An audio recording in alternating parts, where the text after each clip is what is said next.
ഇന്നത്തെ കുടുംബശ്രീ ശാരദയുടെ പുതിയ എപ്പിസോഡിൽ സ്റ്റേഷനിൽ നിന്ന് വന്ന ഭാമ ഇങ്ങനെ വിഷമത്തോടുകൂടി ഇരിക്കുകയാണ്. എന്നിട്ട് പറയാണ്, അവൻ എന്നെ കാണണ്ടെന്ന് പറഞ്ഞു. അപ്പോൾ രാഘവേട്ടൻ പറയുകയാണ്, ഭാമയെ ഇതെല്ലാം നീ തന്നെ വരുത്തി വെച്ചതാണ്. കെട്ടിപ്പൂട്ടി വെച്ചിട്ട് ഇപ്പം എന്തായി? എൻ്റെ പട്ടാളച്ചുറ്റോടുകൂടിയുള്ള ഭരണം കാരണം എൻ്റെ കുഞ്ഞിങ്ങനെയൊക്കെ ആയത്. ഭാമയെ അടയ്ക്കുകയാണെങ്കിൽ മടി വെക്കാം, അടയ്ക്കാൻ വരവാണേലേ കാര്യങ്ങൾ മാറും. അത് നീ മനസ്സിലാക്കാത്തതാണ് ഇപ്പം എല്ലാത്തിനും കാരണം. സത്യം പറയാണ് രാഘവേട്ട, വിഷ്ണു എൻ്റെ മോനാണ്. അവനോടുള്ള സ്നേഹക്കൂടുതൽ കാരണമാണ് ഞാൻ ഇങ്ങനെയൊക്കെ ചെയ്യുന്നത്. അതെന്താ അവൻ മനസ്സിലാക്കാത്തത്? അപ്പോൾ രോഹിത് പറയാണ്, സത്യമ്മയുടെ ഇഷ്ടം പറയുന്നു, വിഷ്ണു ബ്രോയുടെ ഇഷ്ടം പറയുന്നു. സ്നേഹത്തിന് തുലാസ് നോക്കുമ്പോൾ വിഷ്ണു ബ്രോയുടെ ഇഷ്ടത്തിനാണ് മുൻതൂക്കം കൂടുതൽ. സത്യാമ്മ ശാലിനിയായിട്ടുള്ള ഒന്നിച്ചൊരു ജീവിതം, അത് മാത്രമാണ് വിഷ്ണു ബ്രോ ആവശ്യപ്പെടുന്നത്. എൻ്റെ കുഞ്ഞേച്ചിയുടെ പേര് കേൾക്കുന്നത് തന്നെ സത്യാമ്മയ്ക്ക് വെറുപ്പാണ്. ആ വെറുപ്പ് കാണിക്കുന്നത് വിഷ്ണുവേട്ടൻ സത്യാമ്മയാണ്. ഇനി ആ വെറുപ്പ് മാറണമെങ്കിൽ സത്യാമ്മയ്ക്ക് എൻ്റെ കുഞ്ഞേച്ചിയോടുള്ള വെറുപ്പ് മാറണം. ശ്യാമ മതി എന്ന് പറഞ്ഞ് ദേഷ്യപ്പെടാം. രാഘവേട്ടൻ അവിടെ നിന്ന് എഴുന്നേറ്റിട്ട് പറയും, ഇനിയെങ്കിലും നിർത്തിക്കൂടെ നിൻ്റെ ഈ അഹങ്കാരം, ഒരിക്കലും മാറാത്ത ഈ ദാഷ്ട്രം. ഇതെന്ന് നിർത്തുന്നു അന്നോ ഈ വീടും ഈ വീട്ടിലുള്ളവർ നന്നാവേ ഉള്ളൂ എന്ന്. ഇനി നീ തെറ്റ് തിരുത്തിയില്ലെങ്കിലേ ദേ ഇപ്പം നിനക്കെതിരെ കല്ലെറിയാനായിട്ട് മടിക്കില്ല എന്ന് പറഞ്ഞാൽ അവിടെ നിന്ന് എഴുന്നേറ്റ് പോകാൻ പോവുകയാണ്. തിരിച്ചു വന്നിട്ട് പറയാണ്, ഒരു കാര്യം നീ മനസ്സിലാക്കിയോ, വിഷ്ണുവിനെ തിരിച്ചു കൊണ്ടുവരണമെങ്കിൽ നീ പുച്ഛിച്ചുള്ള ഈ കളക്ടർ പദവിക്ക് മാത്രമേ കഴിയത്തുള്ളൂ, ശാലിനിക്ക് മാത്രമേ അത് കഴിയത്തുള്ളൂ. മകൻ്റെ രക്ഷയെ കരുതി ശാലിനിയെ സ്നേഹിക്കണമെന്നൊന്നും ഞാൻ പറയത്തില്ല, വെറുക്കാതിരുന്നൂടെ. ഇത് കേൾക്കുമ്പോൾ സത്യാമ്മ മുഖം തിരിക്കുകയാണ്. അപ്പോൾ പറയാം, ഇത് നിൻ്റെ നന്മയ്ക്ക് വേണ്ടി പറയല്ല, എൻ്റെ നന്മയ്ക്ക് വേണ്ടി പറയാം. കേൾക്കാൻ പറ്റുമെങ്കിൽ കേൾക്കുക, അല്ലെങ്കിൽ വേണ്ട. നല്ല വിഷമത്തോടു കൂടി പറയാണ്. അപ്പോൾ അപ്പി പറയാണ്, അപ്പോൾ അച്ഛൻ പറഞ്ഞ ശരിയല്ലേ, വിഷ്ണുവച്ഛൻ വരില്ല. അപ്പോൾ സത്യ ഒന്ന് വിളിക്കാൻ, വിഷ്ണുവച്ഛനെ രക്ഷിക്കാനായിട്ട് ഇനിയും സത്യയുടെ അമ്മയ്ക്കേ കഴിയത്തുള്ളൂ, ചേച്ചിയമ്മയ്ക്കേ കഴിയത്തുള്ളൂ എന്ന് പറഞ്ഞുകൊണ്ട് പപ്പി അവിടെ കയറിപ്പോവാണ് സത്യ വിളിക്കാൻ. പറഞ്ഞ് രാഘവേട്ടനകത്തോട്ടും. എന്നിട്ട് സത്യാമ്മ അവിടെ നിന്ന് എഴുന്നേറ്റിട്ട് രോഗത്തിനോട് ശ്യാമയോടും ചോദിക്കുകയാണ്, നിങ്ങൾ പറ, ഞാൻ ഇനി എന്താ ചെയ്യേണ്ടത്? എനിക്ക് എൻ്റെ മോനെ വേണം. ഇത് കേൾക്കും രാഘവേട്ടൻ വാതിലേക്ക് കയറാൻ പോവുകയാണ്. ഇത് തിരിഞ്ഞു നോക്കിയിട്ട് പറയും, ഇനി അതിന് ശാലിനി തന്നെ വേണം, നീ അവളുമായിട്ട് രമ്യതയിലാവണം, എന്നാലേ നിൻ്റെ മോൻ രക്ഷപ്പെടൂ. അക്കാര്യം പറയുമ്പോഴത്തേനും ഭാമ തല തിരിക്കുകയാണ്. ഇത് എനിക്ക് പറ്റില്ല എന്നുള്ള രീതിയിൽ എന്ന് പറഞ്ഞുകൊണ്ട് നേരെ വരാന്തയിലേക്ക് പോവാണ്. രാഘവൻ നായർ പറയുക, നന്നാകില്ല, ഒരിക്കലും നന്നാകില്ല എന്ന് പറഞ്ഞുകൊണ്ട് രാഘവൻ നായർ അകത്തോട്ട് കയറിപ്പോവാണ്. സത്യാമ്മ പുറത്തേക്ക് പോയിരിക്കുകയാണ്. വരാന്തയിലേക്ക് പോയിട്ട് ഭാമ ആലോചിക്കുകയാണ്, രാഘവൻ നായർ ഇപ്പോൾ പറഞ്ഞതും വിഷ്ണു സ്റ്റേഷനിൽ വെച്ച് പറഞ്ഞതും ശാലിനിയുടെ കാര്യം ഇങ്ങനെ ആലോചിച്ചുകൊണ്ടിരിക്കുക. എല്ലാവരും എന്നെ ഒറ്റപ്പെടുത്തി, എൻ്റെ മോനും എന്നെ ഒറ്റപ്പെടുത്തി എന്ന് പറഞ്ഞ് എനിക്ക് അവനെ വെറുക്കാൻ പറ്റത്തില്ലല്ലോ. എനിക്ക് എൻ്റെ മോന് എൻ്റെ കൈകൊണ്ട് കുറച്ച് ഭക്ഷണം ഉണ്ടാക്കി കൊടുക്കണമെന്ന് പറഞ്ഞ് നേരെ അടുക്കളയിലേക്ക് പോകാം. ഇത്ര നാളായി എൻ്റെ മോൻ എൻ്റെ കൈകൊണ്ട് ഭക്ഷണം ഉണ്ടാക്കി കൊടുത്തിട്ട്, എല്ലാവരും ഉണ്ടാക്കി കൊടുക്കുന്ന ഭക്ഷണത്തിന് അവൻ ഇങ്ങനെ പുകഴ്ത്തി പറയുമല്ലോ, ഇന്ന് എൻ്റെ കൈകൊണ്ടൊന്ന് ഭക്ഷണം ഉണ്ടാക്കി കൊടുക്കാൻ അവൻ കഴിക്കുമല്ലോ എന്നറിയണമെന്ന് പറഞ്ഞ് മിക്സി ഒന്നും യൂസ് ചെയ്യാതെ അരകല്ലയിലൊക്കെ ഭക്ഷണം ഉണ്ടാക്കിക്കൊണ്ടിരിക്കുക. അരകല്ലയിൽ അരച്ചും വെജിറ്റബിൾസൊക്കെ അരിഞ്ഞുകൊണ്ട് ഇങ്ങനെ ഇരിക്കുകയാണ്. പിന്നെ കാണിക്കുന്നത് കുടുംബശ്രീ വീട്ടിലാണ്. ശാലിനി ഇങ്ങനെ വണ്ടിയെ വന്നിറങ്ങും. അപ്പോൾ ഉടനെ ശാരദാമ്മ ഓടി വന്നിട്ട് ചോദിക്കാം, എന്തായി മോളെ എന്ന് പറയുമ്പോഴത്തേക്കിനും പറയും, എന്ത് ചെയ്തിട്ടാണെങ്കിലും വിഷ്ണുവേട്ടനെ ജാമ്യത്തിൽ ഇറക്കണം. ശാരദാമ്മ ചോദിക്കും, അപ്പം ജാമ്യം കിട്ടിയില്ലേ മോളെ?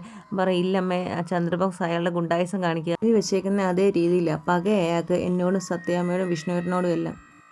അയാൾ ACP അല്ലേ മോളെ, കളക്ടർ പറയുന്ന അനുസരിച്ച് നിയമം നടപ്പിലാക്കേണ്ട ആളല്ലേ എന്ന് പറയും. പക്ഷേ അയാളുടെ അധികാര പരിധിയിലൊന്നും നമുക്ക് ഇടപെടാനായിട്ടാവില്ലമ്മേ. നിയമത്തിൻ്റെ പിടിപാട് കൊണ്ട് എന്തൊക്കെ ചെയ്യാൻ പറ്റുമോ അതെല്ലാം അയാൾ ചെയ്തു വെച്ചു. ശാരദാമ്മ, ഇനി എന്ത് ചെയ്യും മോളെ? ഒരു വഴി അടയുമ്പോൾ 100 വഴി തെളിയുമേ, നമ്മളൊന്ന് കുറച്ച് ശ്രമിക്കണമെന്നേ ഉള്ളൂ എന്ന് പറഞ്ഞ് ശാലിനി അകത്തോട്ട് കയറി പോകുമ്പോൾ ഉടനെ ശാരദാമ്മ പറയണം, മോളെ, തലയിലെ മുറിവ് മൈൻഡ് ചെയ്യാതാണ് നീ ഈ ഓടി നടക്കുന്നത്. നീ ആരോഗ്യത്തോടു കൂടി ഇരുന്നെങ്കിൽ മാത്രമേ വിഷ്ണുവിന് വേണ്ടി എന്തെങ്കിലും നമുക്ക് ചെയ്യാൻ പറ്റത്തുള്ളൂ. സത്യമ്മയുടെ കാര്യം അറിയാമല്ലോ, വായി തോന്നുന്ന വല്ലതും വിളിച്ച് പറയുന്നതല്ലാതെ കാര്യവിവരത്തോടെ ഒരു കാര്യം ചെയ്യാനായിട്ട് അറിയത്തില്ല. ആരെങ്കിലും വെറുപ്പിക്കാനാണെങ്കിൽ നല്ല വെടിപ്പായിട്ട് ചെയ്യും. അല്ല മോളെ, വിഷ്ണു എന്ത് പറയുന്നു? എന്ത് ചെയ്യാനമ്മേ, ചന്ദ്രബോസിൻ്റെ പരിഹാസങ്ങളെല്ലാം കേട്ട് എല്ലാം കടിച്ചമർത്തി നിൽക്കുക, പാവം, മുഖത്ത് നോക്കാൻ പോലും പറ്റുന്നില്ല. അപ്പോൾ ശാരദാമ്മ പറയാണ്, നമ്മളില്ലാത്ത ചെയ്ത കാര്യങ്ങൾ പറഞ്ഞ് ആർക്കാലും വിഷമം വരും, അപ്പോൾ ഒരു കൊലപാതകം കൂടെ ഇങ്ങനെ വന്നാൽ ആരാ പിടിച്ചു നിൽക്കുക എന്നൊക്കെയുള്ള രീതിയിൽ പറയുകയാണ്. വിഷ്ണുവിനെ സപ്പോർട്ട് ചെയ്ത് ഇങ്ങനെ പറയുകയാണ്.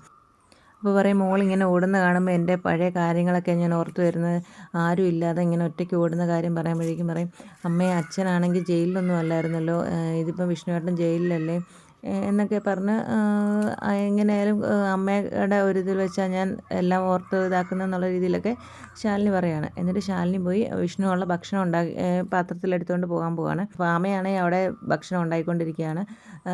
വിഷ്ണുവിന് ഇഷ്ടപ്പെട്ട കറി, മാമ്പഴ പുളിശ്ശേരി, ഉള്ളിത്തോരൻ, പപ്പടം, അങ്ങനെയൊക്കെ അതെല്ലാം എടുത്ത് പാത്രത്തിലൊക്കെ സെറ്റാക്കി നേരെ സ്റ്റേഷനിലേക്ക് പോവുകയാണ്. അവിടെ ചെന്നിട്ട് ഭക്ഷണം വിഷ്ണുവിന് കൊടുക്കണം എന്നുള്ള രീതിയിൽ പോലീസുകാർ റിക്വസ്റ്റ് ചെയ്യുകയാണ്. അപ്പോൾ പറയും, അങ്ങനെ കൊടുക്കാൻ പറ്റത്തില്ല, പുറത്തുനിന്നുള്ള ഒന്നും കൊടുക്കാൻ പറ്റത്തില്ലെന്ന് പറയും. അപ്പോൾ പറയും, ഞാൻ അവൻ്റെ അമ്മയല്ലേ എന്നൊക്കെ പറഞ്ഞ് ഇങ്ങനെ കുറേ തവണ പറയുമ്പോഴേക്കും എന്നാൽ പോലീസുകാർ അംഗീകരിക്കും, എന്നാൽ ഓക്കെ കൊടുത്തോളാം എന്നുള്ള രീതി. ഇതെല്ലാം വിഷ്ണു അവിടെ നിന്ന് കേൾക്കുന്നുണ്ട്. വിഷ്ണു അപ്പോൾ അടുത്തോട്ട് എന്നിട്ട് പറയും, മോനെ നിനക്ക് ഇഷ്ടപ്പെട്ട ഭക്ഷണമായിട്ട് അമ്മ വന്നേക്കുന്നതെന്ന് പറയും. നിങ്ങളോട് എൻ്റെ മുന്നിൽ വരില്ലെന്നല്ലേ പറഞ്ഞു, എനിക്ക് നിങ്ങളുടെ ഭക്ഷണമൊന്നും വേണ്ട എന്ന് പറഞ്ഞ് കുറേ കാര്യങ്ങൾ ഇങ്ങനെ പറയും. മോൻ ഇഷ്ടപ്പെട്ട ഭക്ഷണമൊക്കെ ആയിട്ടാണ് ഞാൻ വന്നേക്കുന്നത്, അങ്ങനെയൊക്കെയുള്ള കാര്യങ്ങളൊക്കെ പറയാം. ഞാൻ കല്ലിൽ അരച്ചുണ്ടാക്കിയ ചമ്മന്തിയ, അങ്ങനെയൊക്കെയുള്ള കാര്യങ്ങൾ പറയാം. അപ്പോൾ അമ്മയുടെ ഈ വർത്തമാനം കേൾക്കുമ്പോൾ വിഷ്ണു അതുപോലെ തന്നെ ദേഷ്യത്തിൽ തന്നെ നിൽക്കുകയാണ്. ഇടയ്ക്ക് സങ്കടം വരുന്നുണ്ടെങ്കിലും വിഷ്ണു ആ ദേഷ്യം കളയുന്നില്ല. എന്നിട്ട് പറയും, മോന് വിശപ്പുള്ളപ്പോൾ എടുത്ത് കഴിച്ചാൽ മതിയെന്ന് പറഞ്ഞിട്ട് ഫുഡ് അവിടെ വെച്ചിട്ട് പോകാൻ പോവാണ്. എന്നിട്ട് പോലീസുകാരനോട് വിഷ്ണു പറയും, ആ ഫുഡ് എടുത്തുകൊണ്ട് പോകാൻ പറ, എനിക്ക് വിശപ്പില്ലെന്ന് പറയും. അപ്പോൾ പറയാം, അയാൾക്ക് ഫുഡ് വേണമെങ്കിൽ പിന്നെ നിങ്ങൾ എന്തിനാ ഇത് എടുത്തുകൊണ്ട് ഇവിടെ വെച്ചിട്ട് പോകുന്നത്, എനിക്ക് പൊല്ലാപ്പ് പിടിക്കാൻ പറ്റത്തില്ലെന്നൊക്കെ പറഞ്ഞ് പോലീസുകാരൻ പറയുകയാണ്. അപ്പം വീണ്ടും ഭാമയാണെങ്കിൽ പറയും, അമ്മയുടെ കൈ കൊണ്ട് അരച്ചുണ്ടാക്കിയ ചമ്മന്തിയ മോന് കഴിക്കണമെന്നൊക്കെ പറയുകയാണ്. ഇത്രയും പറഞ്ഞിട്ട് വിഷ്ണുവിന് പ്രതികരണമൊന്നും ഇല്ലായിരിക്കും. ഭാമയ്ക്ക് അങ്ങ് വിഷമമാവുകയാണ്. എന്നിട്ട് ഭാമ പറയുകയാണ്, ഞാനിപ്പോൾ ഈ ചോറ് കൊണ്ടുപോവുകയാണ്, എൻ്റെ മനസ്സിൻ്റെ ഹൃദയത്തിൻ്റെ തുടിപ്പ് നിന്ന് പോകരുതെന്ന് ഞാനിപ്പോൾ പ്രാർത്ഥിക്കുകയാണ്. എൻ്റെ മോൻ പുറത്തിറങ്ങുന്ന എനിക്ക് കാണണം എന്ന് ആഗ്രഹമുണ്ടെന്നൊക്കെ പറഞ്ഞ് ഭയങ്കര വിഷമത്തോടുകൂടി ഭാമ അവിടെ നിന്ന് ഇറങ്ങുകയാടാ മോനെ എന്നൊക്കെ പറഞ്ഞ് ഇങ്ങനെ ഇറങ്ങുകയാണ്. ഭക്ഷണം എടുത്തുകൊണ്ട് വിഷമത്തോടുകൂടി ഇറങ്ങുകയാണ്. അപ്പോഴാണ് ശാലിനി വിഷ്ണുവുള്ള ഭക്ഷണമായിട്ട് വരുന്നത്. വിഷ്ണു ഇങ്ങനെ മനസ്സിൽ വിചാരിക്കുകയാണ്, അമ്മേ ഇപ്പോഴത്തെ എൻ്റെ നിലപാടുകളിൽ നിന്ന് എൻ്റെ തീരുമാനത്തിൽ നിന്ന് എനിക്ക് മാറാൻ പറ്റത്തില്ല. കാരണം എനിക്ക് എന്നെയും ശാലിനിയും ഒരുപോലെ സ്നേഹിക്കുന്ന എൻ്റെ അമ്മ എനിക്ക് കാണണം എന്നൊക്കെ മനസ്സിലിങ്ങനെ വിഷ്ണു വിചാരിക്കുകയാണ്. പിന്നീട് കാണിക്കുന്ന വിഷ്ണുവിന് ഭക്ഷണമായിട്ട് വരുന്ന ശാലിനിയെ ഭാമ കാണുകയാണ്. ശാലിനിയുടെ ഇരിക്കുന്ന ഭക്ഷണം ഭാമ കാണുന്നുണ്ട്. അപ്പോൾ ഈ ഭക്ഷണം കണ്ടിട്ട് ശാലിനിയെ ദയനീയമായി നോക്കുന്ന ഭാമയെ കാണിച്ചുകൊണ്ടാണ് ഇന്നത്തെ എപ്പിസോഡ് കഴിയുന്നത്. നമ്മുടെ ഇന്നത്തെ എപ്പിസോഡിൻ്റെ റിവ്യൂ ഇഷ്ടപ്പെട്ടിട്ടുണ്ടെങ്കിൽ ഉറപ്പായിട്ട് ചാനൽ ഒന്ന് സബ്സ്ക്രൈബ് ചെയ്ത് സപ്പോർട്ട് ചെയ്യണേ.